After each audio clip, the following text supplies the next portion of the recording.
Hello, good evening. Mark here from Magnificent Mindset and Monica. Monica, good evening. How you going? Trust you've had a great Saturday and an awesome Saturday night. So tonight... Well, both of us have had several conversations with a range of different people this week about a topic that we wanted to bring to the table tonight because it's real and it's scary as hell and it can change your self-worth both ways. Hey, yeah. Bruce, thanks for jumping on. Hey Bruce, how are you? Hey Margie. And it's about cutting negative people out of your life to improve your self-worth. Having the courage to actually cut people out, clean up. Hey Larissa. Cleaning out your closet, maybe having a spring clean or whatever you might call it, to cut people out. It doesn't have to be a big bang. You don't have to make a big deal. You don't have to speak to anyone and say, hey, I don't want you in my life anymore. No. That's really scary. Yeah, it is probably one of the scariest things with not only change work, but in regards to with creating a new path for yourself. And it's about doing the subtle things and maybe creating that extra distance between you and others that maybe not a good influence or others that are maybe, when you go catch up with people and you have that bit of a gut feel where they just didn't make you feel good after you've seen them. And I'm sure we've all experienced that. Hey Gail, how are you? Thanks for jumping on. Hey Gail. Yeah, you might be sitting thinking even during a conversation, you might be going, why am I here? Like this same shit. Like I am so sick of this. Or it's more subtle, like your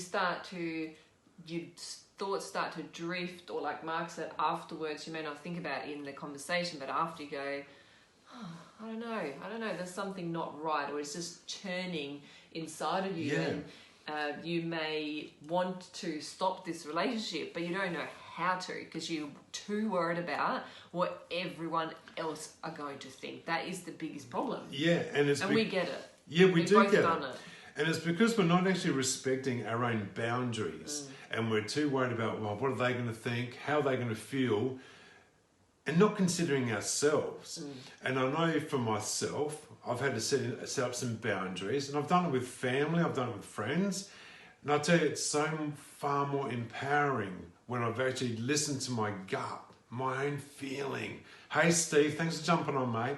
Hey Steve. And when you listen to your gut and your own feelings and actually set some boundaries, it's so much better because you actually feel empowered from that. Absolutely, and you probably heard the saying that you become like the 5 people you hang around, and it's so true. And that might mean that you might be really lonely for a while whilst you are finding a new tribe, new people to hang around that kind of have the same mindset as yourself. You might have had a shift, or you're starting to realize you might have done some work, you might have done a course, you might have been reading, and light bulbs are going off, going, what am I doing? Like, I want more, I want to experience more. And this is one of the key things that you need to start with yourself.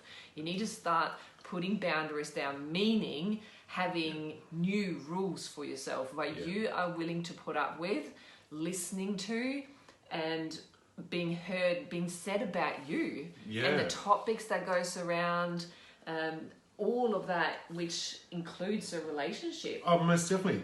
Or maybe you've experienced, I know I've experienced when I've said to someone, some friends, that I was going to go do something, maybe take on a new study or do some more learnings, and they've said, what are you doing that for? And it's sort of and putting you down? And putting me down for that, for what I want to do. So then I was like, oh, hang on, they're not taking me where I want to go. That's not where I want to be surrounded by.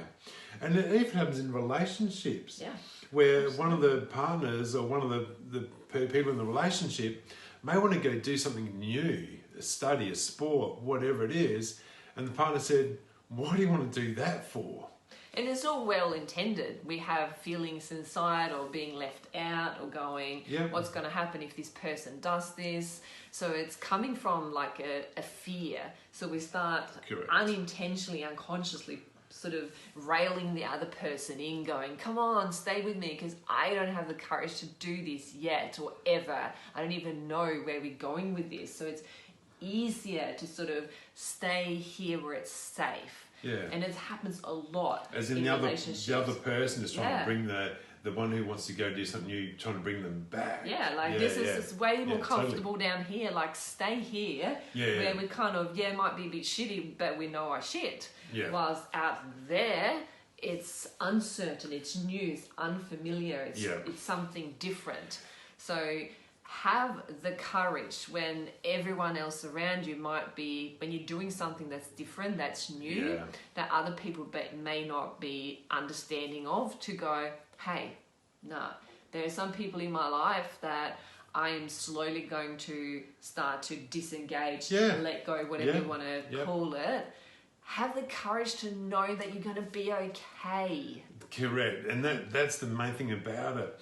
And know that there is going to be a time, and we've both experienced this, where there is that bit of kind of loneliness because you've set your boundaries, you're sticking to your truth, your own truth here, and you're putting the boundaries in place, and you go into a little bit of a no man's land where it's a little bit lonely there. Stay there for a little while, because what happens is new people start to come in, your new tribes come in, and allow that to happen. Just be the, hey Alice, how are you? Hi, Alice. Just allow that to happen and trust, as Monica just said, that you will be okay, because sometimes you've got to let go of a few things to allow some new things to come in. And that's the whole thing about it, and the courage to do that. It's almost like the saying, or the metaphor of hanging on the monkey bars as a kid. You're sort of swinging from one post to another, but in order to get to the next one, you have to let go of the one behind you to swing to the next step.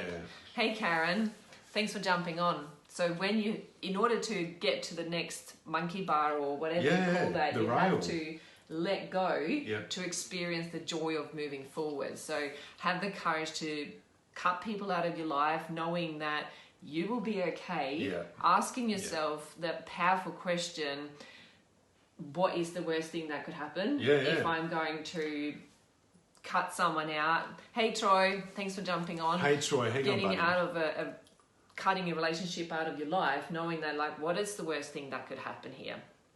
And can I handle that if that was to happen? I think it's the Branson questions. So you ask yourself that and know that you can handle it. Yeah. And what's it? I call new tribe starts coming in once you have exactly right. I love that, Larissa.